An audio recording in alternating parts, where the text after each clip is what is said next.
Welcome back, science communication people and anybody else who happens to be watching. Today we're going to think about what science actually is. So when I, as an English person, think of science, I think of chemistry, physics and biology. But that's not what other people around the world think. In fact, in Germany, where I work, there's a completely different setup of how the words work.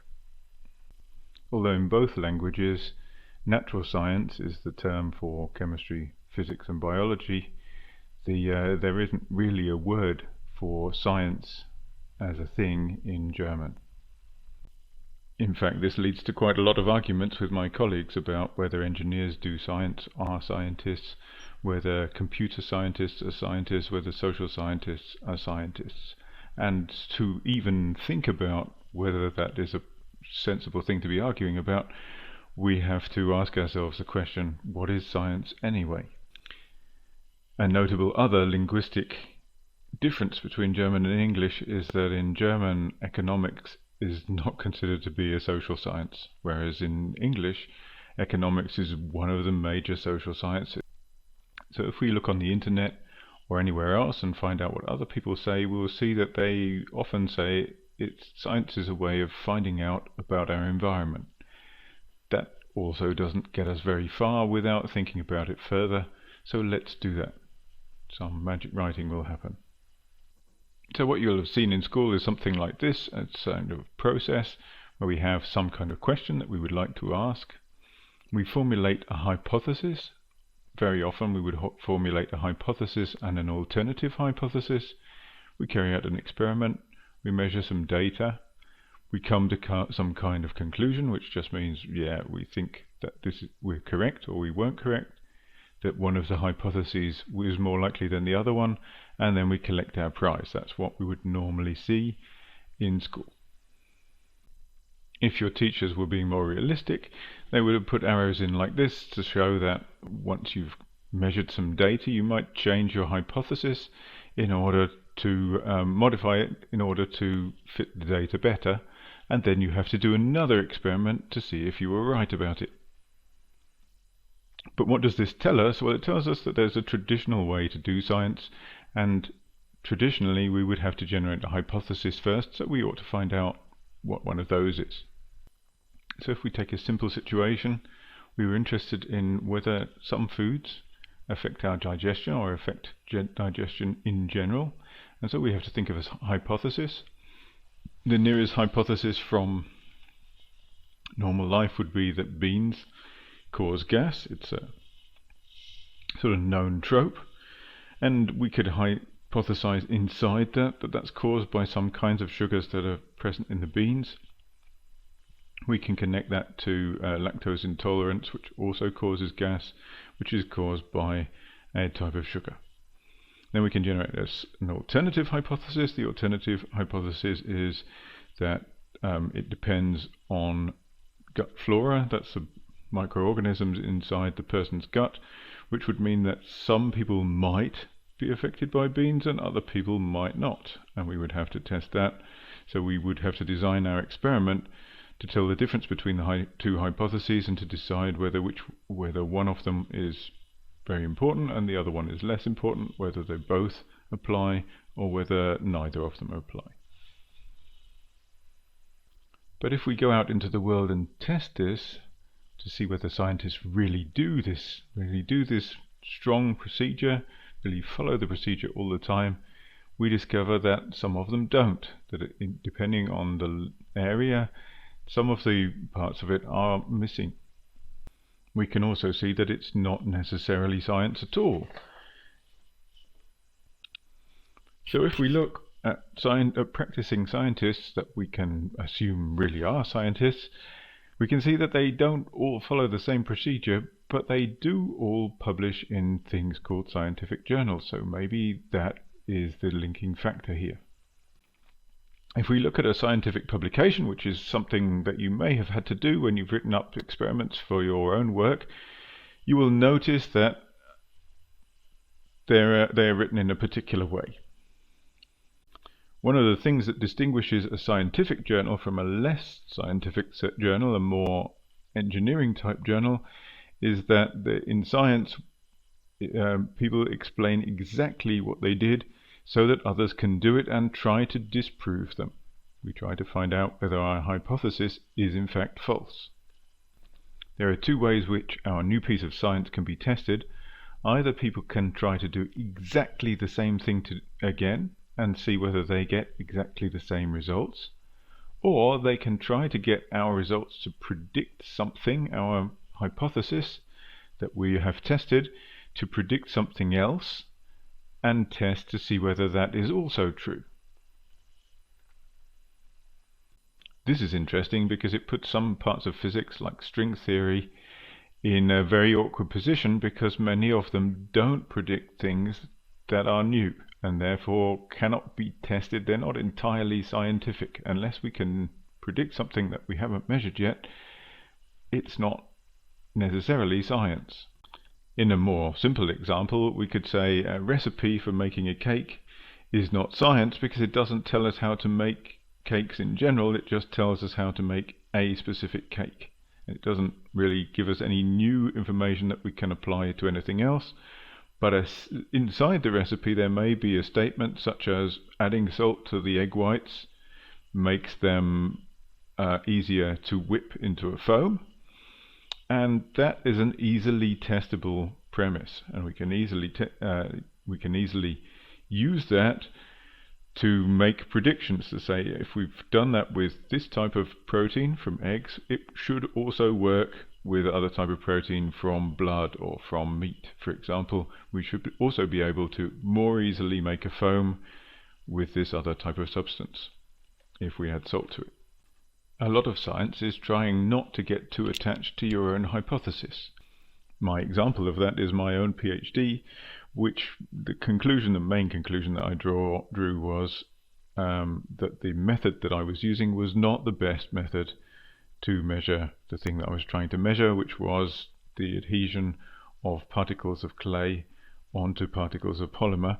It turns out that the way I was using was very fiddly and took a long time, and it wasn't very reliable, and therefore I suggested that it wasn't the best way to do it. But it was still a useful result because it meant that the people who were paying for the research didn't have to test it themselves. They learned, no, this isn't a good thing to do. The act of formulating a hypothesis and an alternative hypothesis for our scientific question is hopefully intended to make us less attached to our hypothesis, so that if we prove it wrong, it's completely okay. Examples where that is not the case are things like homeopathy, where we would like to believe that if we take something that's completely harmless, we can cure ourselves of disease, because that's a great thing, and we manage to persuade ourselves that it's true by not testing it properly. Even though, if we look at literature, we can discover that the bulk of evidence says that homeopathy has no effect whatsoever. Another interesting case is, because we're on YouTube right now, is you can surf around on YouTube, look for street fights or things like that, particularly with some kind of martial artists, and you can see that in 99% of all cases the martial artists immediately forget whatever martial art it is they're doing and swing their arms like a normal sort of street fighter, like an idiot. They sort of windmill their arms around, and it doesn't look like a nice, perfect martial art. But immediately afterwards, or immediately before, they are saying, oh, my martial art is better than yours and I can beat you up, or whatever they're interested in. It's very easy to fool ourselves to believing that that our whatever it is that we've spent a lot of effort on is better than somebody else's without any evidence. In the case of homeopathy, there are multiple studies that show that it has no effect apart from the effect that you would expect if you persuaded people to believe that it was a medicine, that some water or some sugar or some salt or anything non-functional was a medicine and they took it. That is a strong effect, but homeopathy has been demonstrated to not have an effect stronger than that multiple times, and yet there are thousands of believers in the world who spend their hard-earned money, and they spend hours and hours. So the practitioners too waste hours and hours of their time doing magical processes where they shake bottles and whack them into leather saddles and with things to make the magic work. And it has, as far as we can tell from a scientific point of view, it has no effect whatsoever.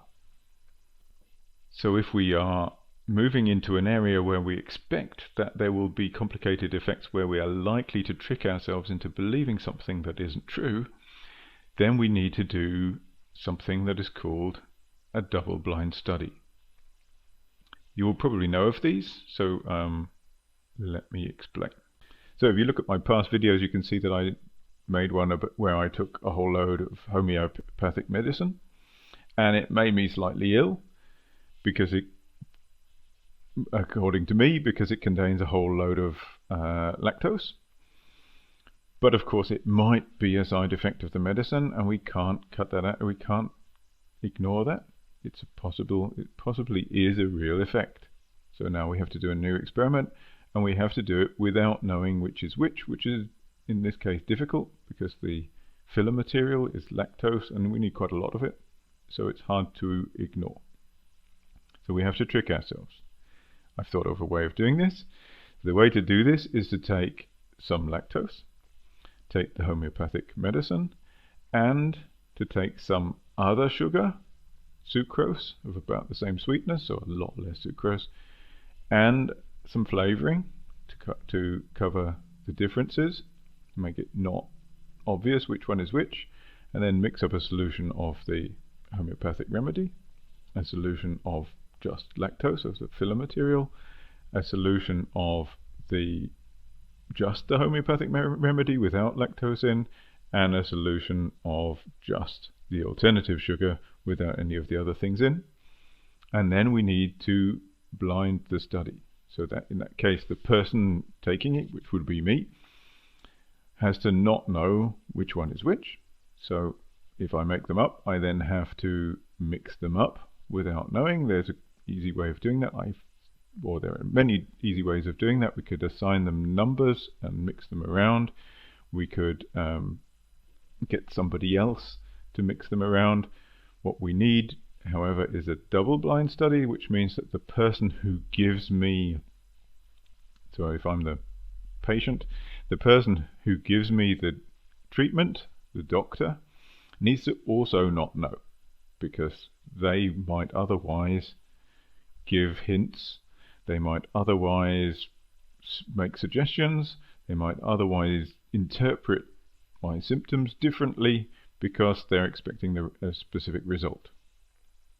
So in the simple case that I can imagine, I would make up the solutions and label them with numbers 1, 2, 3, and 4, and then I would mix them around so that they're not in an order, but I would know what the order was, and then I would go out of the room and somebody else would come in, the doctor, and they would mix them around, and then I would come back in and they would go out, and then we would mix them around again.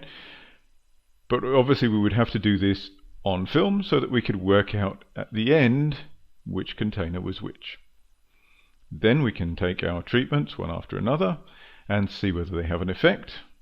What we would expect is the ones containing lactose should cause an effect if we are lactose intolerant, and we would expect homeopathic remedies to have no noticeable effect whatsoever, and we would also expect water with a little bit of sugar in it to have no noticeable effect whatsoever. So we would expect maybe some people would react to the two with lactose in and not to the others, and people who aren't lactose intolerant would probably not notice which one was which. But that's our hypothesis. We have to first test it.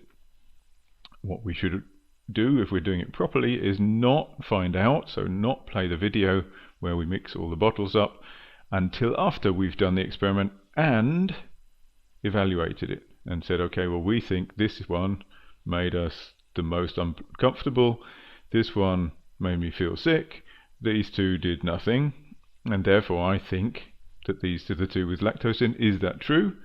Check. It's not true, therefore our hypothesis is wrong. Or check, yes, it's true, therefore I'm probably lactose intolerant, can go and get tested to get some other evidence to back up our claim.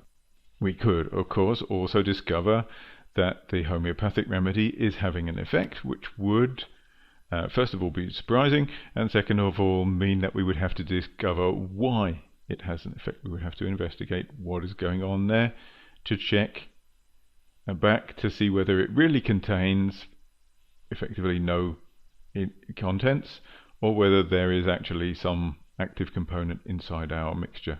So we can see that a method in which we set up a hypothesis and try to prove it wrong, then we publish our results in an open way so that other people can also try to prove it wrong, and we honestly accept when we are in fact wrong, is not only limited to the original 3 subjects, chemistry, physics and biology, but can also be found in social science and also in engineering. Those subjects are also more than just the science part of the subject. There are other parts of them, but when those people are doing science, they can still be considered to be scientists, at least in my definition.